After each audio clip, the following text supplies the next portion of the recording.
the Veloce Podcast. So we're on episode 14. Hello. So it's myself, Kat, and Richard again. So No surprises there. Yeah.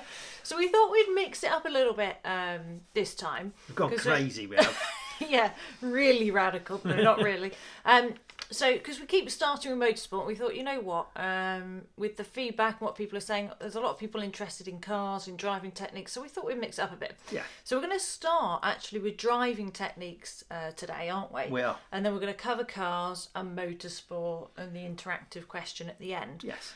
So yeah, just to jazz There it we up, go. let's say. Yeah. So, driving technique today then Yes. is... So we're going to talk about the importance of smoothness and how the reason why you want to be smooth with everything that you do because of how it affects the weight movement in the car, essentially. So we're just going to talk about that briefly. Yeah, I think a common error for anybody, whether this is road or track driving, is when you are trying hard, it's easy to be erratic, especially obviously on track, but also on the road. If you're not really thinking about it too much, it's easy to rush things, like gear changes, steering inputs, braking, accelerating.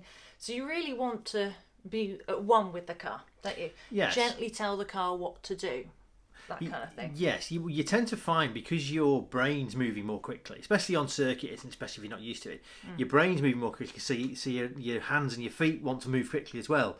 But of course, you've got to start to slow that process down in your head and try and create time for yourself to allow yourself to do, because you've got to do things at the right rate. You don't want to do things slowly. They've got to be smooth and they've got to be damped. Absolutely, and that's a good point. A dampered touch to what you're doing, so you can still turn the wheel quite quickly, let's say at a hairpin, or a chicane or something like that, but you have to have a dampered touch. So all that means is you don't suddenly input and suddenly stop. No. So it's got to be smooth introduction and smooth stop, hasn't it, really? Yeah. So that's steering, but that's also the case for braking and accelerating as well, isn't it? Yeah, every input. And the reason is that every input you make moves the weight of the car around on the spring. So when you brake, for example, the weight moves forwards. When you accelerate, it moves backwards, and so on. So if you do things harshly, what that does is it throws the weight, and that will then snatch the tyre on the road. So you'll tend to find if somebody's driving isn't smooth enough, they'll end up with the car reaching its limit earlier than it needed to, whereby if they kind of knock things back a notch and just made things happen a bit more progressively, a bit more smoothly, the car will actually go more quickly and it'll start to reach its limit later. Absolutely, and it feels strange to start with because I guess it's so easy to watch an onboard and see somebody's hands moving all over the place and things, but that's actually because they're right on the edge of grip, so they're making corrections. They're on that knife edge, aren't they? Yeah, yeah, that kind of thing. Whereas, this is just before that point, isn't it, really? Yes. So how should we explain it? Should we do steering first and then braking style, that kind of thing? Yeah. So do you want to follow steering first? Yeah. And then I'll we did a little video about it, didn't we? We did of essentially, if you talk to a tyre engineer, they'll tell you that a tyre takes a bit of time to wake up. So in other words, when you steer, for example, you don't get an instant response. Even a Formula 1 car doesn't respond instantly. There's a little delay between what you ask it to do and the tyre actually starting to work, in effect. I won't go into how slip angles and all that kind of stuff. There's just a little bit of there's just a little bit of delay. And say it's 0.3 of a second. So when you first turn into the corner, nothing happens for 0.3 of a second, and then the tyre catches up and you turn. So a really good habit to get into with any of the controls, but it works especially well with steering, is to put a little bit of the input that you're going to do next before you do it. So you're going to turn right, for example. If you put a little tiny bit of input in, what that'll do is it'll wake the tyre up. So it'll already be starting to grip the road and twist on the bead and all the stuff that it does. So when you then get into the meat of the actual input, the car is more responsive, which allows you to do things more smoothly. And your body, there's lots of cues that your body takes. So when you start to, that little bit of input will just shift your body weight across the car a little bit. Your brain will feel that, so you'll then feel the forces and the grip build more effectively. It works really, really well. And it takes a bit of practice first, absolutely, just to get these little hints in before the main input. Yeah. But it really pays dividends. Absolutely, and that word hinting isn't it? But we use that a lot. So tell the car what you're going to do before you do it. Yes. And that's also the case for braking, for example. It's so easy, especially on track, but this can also happen on the road, is to just suddenly brake quite hard. Yes. Now, of course, on track at points you need to brake hard, but the faster you're going, the more energy and weight in the car. So if you leap on the brakes, the car has a tendency to jump and everything fly forwards at once. Whereas actually, if you gently touch brake, and we're talking, what, a millisecond before you actually hit the brakes hard, what that does is the car braces itself effectively, and then you can pitch the weight forward. So a great way of picturing weight is imagine water in the cabin of the car. So every time you accelerate, that water's pitching to the back. As you brake, it's pitching forwards. So we want to move that and place it where we want it, but we don't want it sloshing about suddenly back and forth, all side to rushing side. up the front or rushing up the back. It's got to move progressively. Absolutely. So again, you can brake really hard and really positive, but that slight introduction on the brake first before you hit the brakes hard, especially when you're going much faster, just allows the car to settle, on the suspension, doesn't it? And then introduce that weight to the nose. But also that's the same coming off the brake. So we've discussed this before, but trail braking, and all that is coming off the brake slowly, not leaping off the brake, isn't it? Yes. So the same reasons, because if you jump off the brake, bang, all that weight shoots back, front goes light, likely to understeer. So it's interesting when you watch people initially how hard that is to do. Is tell the car what you want to do before you do it, these gentle inputs, and then being positive. So that's really, with the braking, as you mentioned, with the steering, but even things like gear changes. It's so easy to rush a gear change, it is, isn't it? Yeah, it upset the car, especially down changes. Yeah. I actually had a guy in a GT4, and he actually managed to take off the gear knob. Really? Yeah, he actually managed to pull it out because he was trying to do the gear change so fast, but actually it was so frantic that it was putting a lot of stress in the car, but he was also making more mistakes and missing gears and hitting between gates, that kind of thing. Yeah. Whereas again, if you can be quick but do it in a relaxed, gentle way, everything works better, doesn't it? Yeah, absolutely. So the real key is, whether you're driving on road or track, is think about these inputs. Are you being as smooth as you possibly can be? If you're not, keep working on that. Yeah, if you can feel where things start and finish, that's not right. It should be seamless and all blend together. Absolutely. And if you've got a foot of water in the bottom of your car, then there's probably a different problem. Yeah. It's only an analogy. The water. So we will do more and more videos on this. So please feel free to go to our YouTube channel, Veloce Driving, and we're going to do more on smoothness. We've already done a little bit on trail braking and things, but we're going to go more into that, aren't we? And we're going to do a film on left foot braking and so on. So hopefully getting a visual of it will make more sense. Yes. Yeah? Yeah. Okay, so our next section, because we're mixing it up, is going to be cars. Yeah.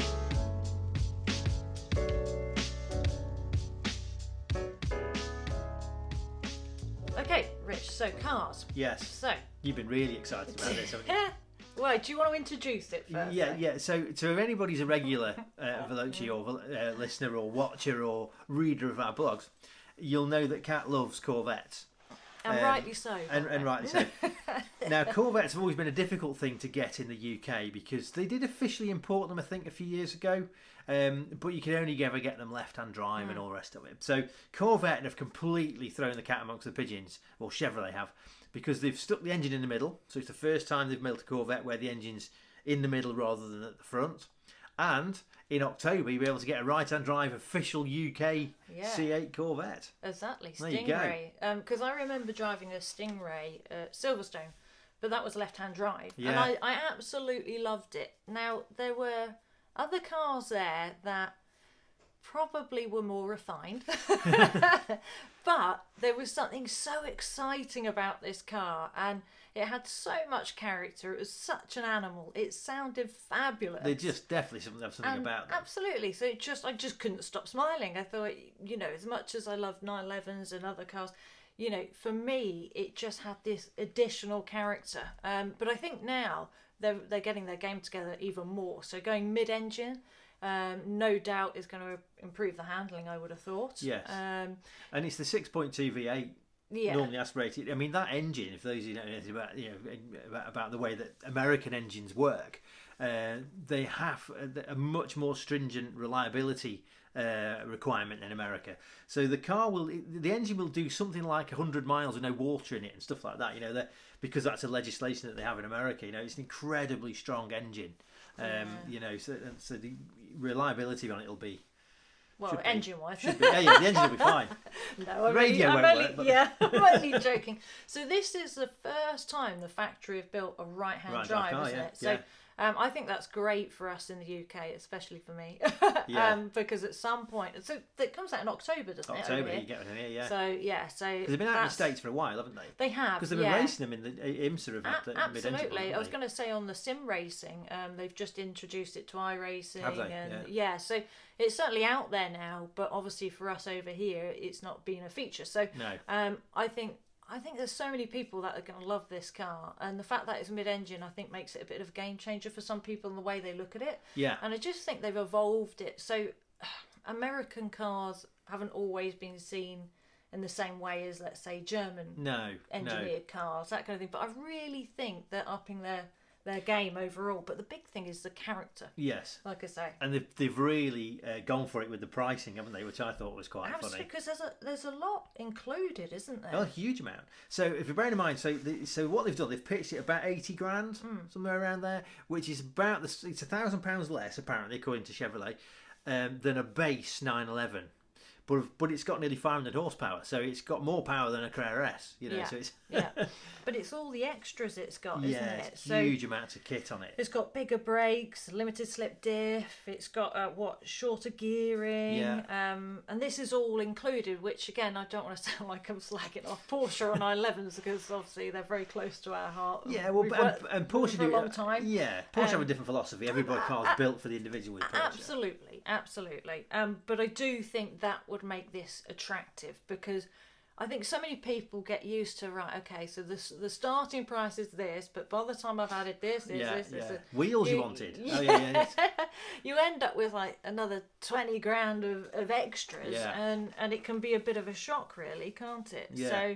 So yeah, I think the tech as well. You were saying there's a lot of tech on it as standard. Yeah, so things like head-up display, active damping's it's all standard. It's got data logging on it. I love that. Yeah, I love it. So Porsche do. You get track app and all that kind of stuff, which all works really well actually. Yeah, but this has a proper data logger on it. So for anybody that wants to do track days, it's just mega that this is included. And I think.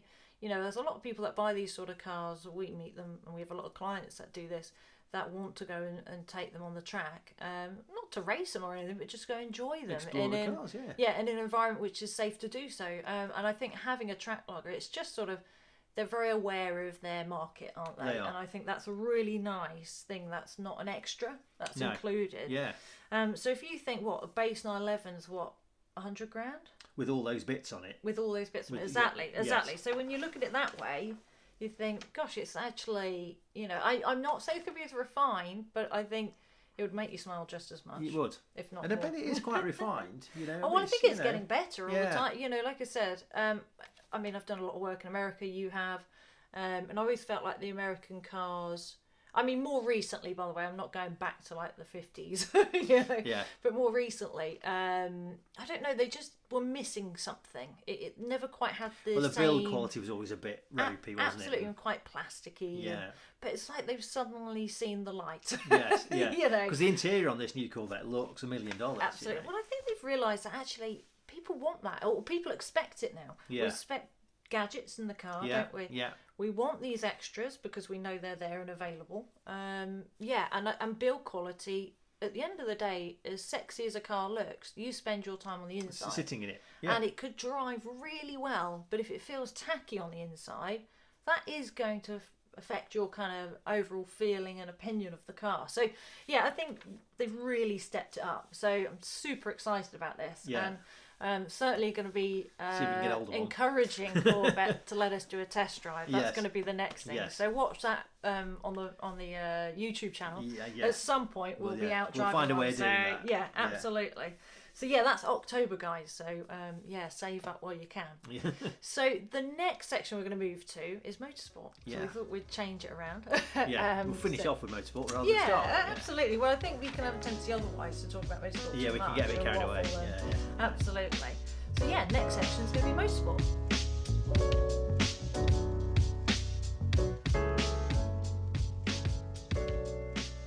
Okay, so the first thing we're going to discuss is, as we always do, Formula One. Yeah, it's part of the family. Yes, yeah. So please forgive us. It's not the only motorsport we watch. We love motorsport, all forms of motorsport, and MotoGP and stuff. Yes. And if we could, we'd talk about all of it. But admittedly, we don't want these to be too long and boring for people. So no, so we you're try not into and keep motor racing. it shorter and sweeter. So Formula One. So it's the Spanish Grand Prix this weekend. Spanish Grand Prix. Isn't it? Yeah, we've had the first 2 practice sessions, haven't we? We have. So we haven't had qualifying and the race, but of course, next podcast we will cover that and talk about the results and where it's at. So so what's happened in free practice then?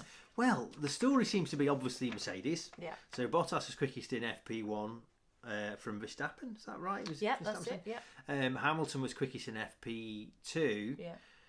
The Ferraris were quick in FP2. Yeah. The Alpines were quick. Yeah. McLaren seemed to be struggling. So like you say, FP1, Bottas, Max, and Lewis, and it wasn't much between Bottas and Max, and then Hamilton, often as he does, starts to find his feet more with the car. Yeah, it was windy again, wasn't it, in the second bit? He's very good at getting the car how he wants it, isn't he? Yes. He spends a lot of time. You even notice that, don't you? Like that's why often Bottas tops all the tables until qualifying. Yeah. And then Q3 suddenly. There's Lewis. Yeah, absolutely. But Bottas was second still, to be fair. But like you say, Leclerc third. So you never know. Ferrari, and not far off. Ferrari like might. a bit. Yeah, and I wonder. I mean, Barcelona, is that a high-speed track? He's got a very, very long straight, hasn't it? Yeah, so I'm surprised then with the Ferrari being that quick, because if you think of the previous round, the Ferrari seemed to not really have any pace in a straight line. No. So perhaps they found something. Yeah, well, you never know. But it'd be great to see that, and also see how Sainz does against Leclerc, that kind of thing. Yeah. But another big talking point with Formula One right now is the sprint races, isn't it? Yes, this has been kicking around for a few weeks, hasn't it now? So they've decided to go for it, haven't they, F1? Yeah, so what circuits have they confirmed so far? Well, I don't think they confirmed any, but the rumour is it's going to be Silverstone and Monza, but they've not, and there's going to be 3, so they've not said where the third one will be. Right, okay. But if you're going to go for, because they're 2 fast circuits, so Red Bull Ring or somewhere would make sense. Yeah. So the format then is on the Friday they do a test for about an hour. Yeah. And then they do a qualifying. Right. And a normal, as far as I can understand, a normal qualifying session. Okay. Which seems strange to do that on Friday when nobody's watching. Well, I've noticed on social media there's been a lot of criticism about that bit. So not really about the sprint races, just the fact that qualifying is now on a Friday. And a lot of people say, "Oh, well, I'm working, so I won't get to see that." So we'll see how. I mean, this is an experiment anyway, isn't it? It would have made more sense to have had qualifying Saturday morning. Yes, and then the race. Yeah. But like a club meeting. Have it all in one go. I mean, we'll see. So then on the Saturday you have another practice. And is that an hour again? I think so. Yeah. And then you have a race, which is 100 kilometres? Yes. So a sprint race of 100 kilometres, and then wherever they finish in that sets the grid for Sunday. For the main Grand Prix on Sunday, which we understand is the normal format. It always has been. Yes. Apart from, how the grid works initially. So. Yeah. But I don't really understand. I mean, it'd be great to see what they do. Yeah. Essentially, so they were talking about it today on the TV, that what they're going to do is essentially the first stint from the race. So no pit stops, and they'll do 60 miles and then stop again. Yeah. But Karen Chandler was saying, I don't know why they don't introduce a sort of element of jeopardy with it, or all they've done really is offered you up a shorter version of Sunday, which seems a bit strange. They've all been upset about the damage, haven't they, the teams? Yeah, because the big thing is you've got this cap, financial cap, and then they're putting even more into it.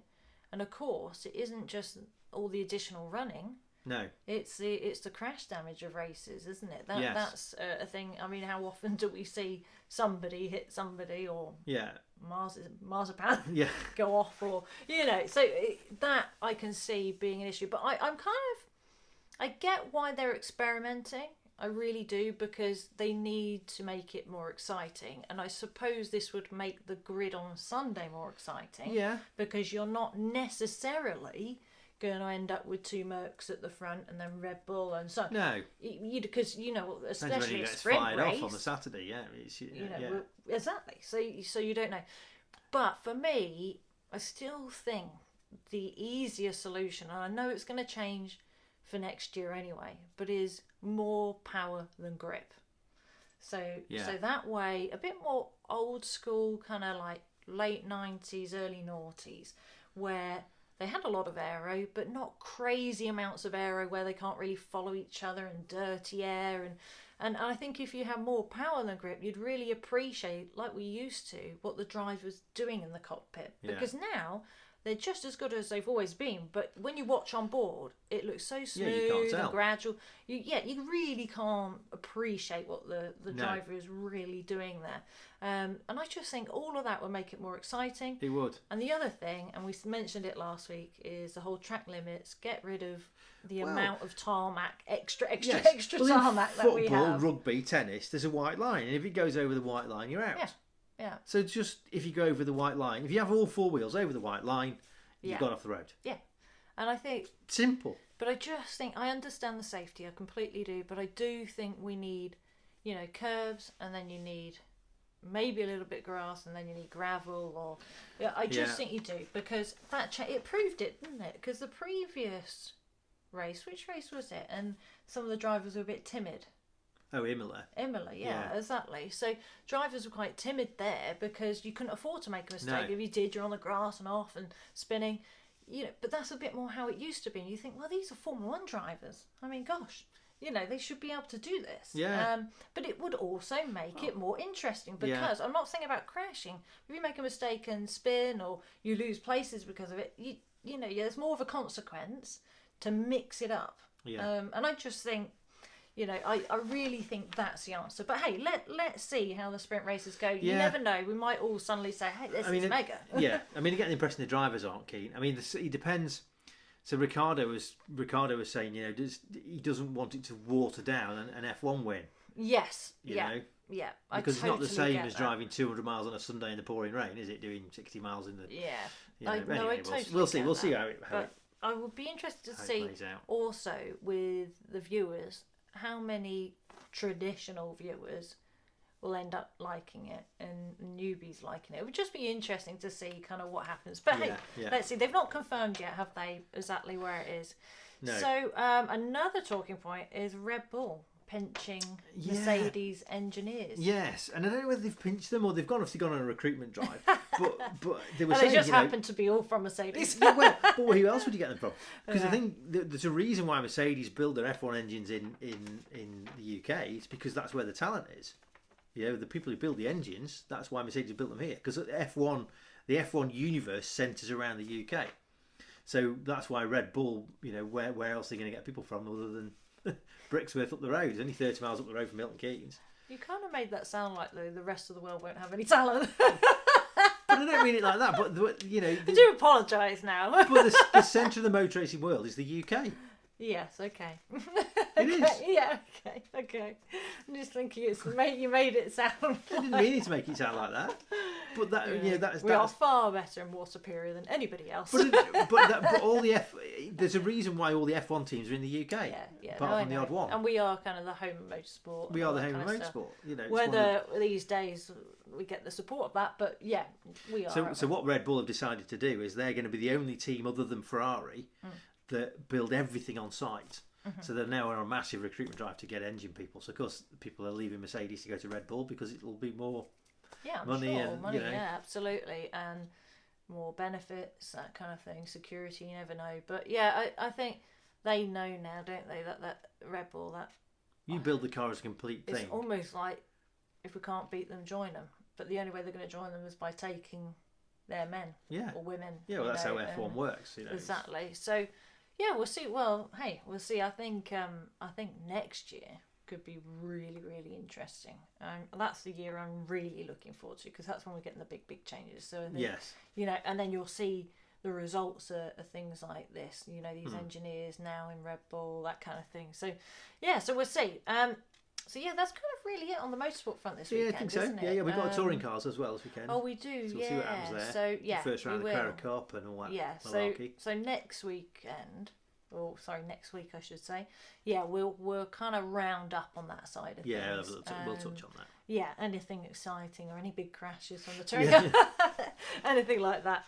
And so what we're going to finish off with, as per normal, is our interactive question. And again, anybody who wants to join in, please, you can write it in the comments section or send us an email, or go on social media, any way you want, basically. So I thought the question this week, what was your dad's or mum's favourite car and why? So, Rich? I know what you're going to say. So my dad's favourite car, the one he always said he wanted, was a Ferrari Dino 246. Yeah. GTB or GTS. I don't think he was bothered. Yeah, but no, sorry, not what his favourite car is. Yeah. So what was your favourite car that your dad or mum owned? Oh, okay. Sorry, did I make that sound? You made it sound like what was your dad's favourite car? Oh, okay. Apologies. So let's have both. Yeah, well, you can if you want. So he's had a Ferrari. So we've got a Ferrari Dino. Okay, I think let's do it that then. Let's do both. The car I remember the most fondly my dad having, he had a in about 1982 when they first came out, a Cavalier SRI. Oh, okay. And I loved that. Yeah. I remember him as being all excited when he got it. And, he had a you... Dolomite Sprint before that when I was obviously very young when he had that, which is probably a better car in some ways. But but I loved I thought the Cavalier was ace. Yeah, and did he take you out driving much? Oh yeah. Oh, you went all over the place. We went all around France in it, wasn't we? Really? Yeah. Yeah, I think I know Top Gear did a thing, didn't they? On, about dad's cars. Yeah, and it was quite interesting how emotional the guys were getting, seeing, well, not exactly their dad's specific car, but the model that they owned. Well, Chris Harris bought the BMW, didn't he? Yeah, he did. After the programme. Yeah, because all the memories it brings back and things. So, okay, and then the other one would be the Ferrari Dino. That was the one my dad wanted as his dream car, was a 246S, or GTS, whatever they're called. Yeah. Okay. Oh, I feel like mine's so obvious that it's pointless saying, really. Well, I don't know what your favourite car of your dad's was. Oh, okay. Was it the same car? Yeah. Yeah. Basically, yeah. So prepare yourself for a shock. So my dad had quite a few different cars. He had old Jags, of various different models. He had he got into VW Beetles. I was going to for say a while. He rebuilt Beetles a bit, didn't he? Yeah, and then he had a mini Metro, but one of those quick things. Like a turbo. Like it was all Metro wide turbo, and but that got nicked. So no, for me, because I got into cars because of this car, and I've mentioned it on other pods, but the AC Cobra. Now, he didn't have a real one, so it was a replica AC Cobra, but still very good replica. If you'd had a proper one, you wouldn't be working now, would you? Well, yeah, exactly. I'd be doing more racing. I don't know. But yeah, so that car got me into cars, and the big thing, I remember when he brought it back, I didn't even know he was getting a car, and I remember being in the living room, the first thing I heard was all this noise, and I thought, what the hell is that? And car alarms going off and things, and I look out, and then there's suddenly this convertible sports car with these big side pipes, and it's rumbling away. And I just literally became obsessed with this car, always wanting to go out in it. And so that for me always is going to be special to me, because I think that's what got me into cars and racing in the first place, was that. But of course, the car my dad really wanted was a real one. Yeah. So a proper, Shelby special AC Cobra. But of course, I'm sure they're well over 1 million, if not, a few million now, depending. So for him, I always thought if I won the Euros or something like that, then I would do my best. Do my best to get one traditional with the blue, with the white stripes and white side pipes and all that. I would love to do that. But yeah, I know it's a really boring answer, isn't it? Two AC Cobras. One's a fake and one's a real. But yeah, so let us know for both, I suppose. Yeah. What was your dad's favourite car and why? And also, which one did you have that you liked? Yeah, Absolutely. Yeah. So please get in touch. Any suggestions or anything you want to comment on, please do. And we'll see you next time for another podcast. Bye.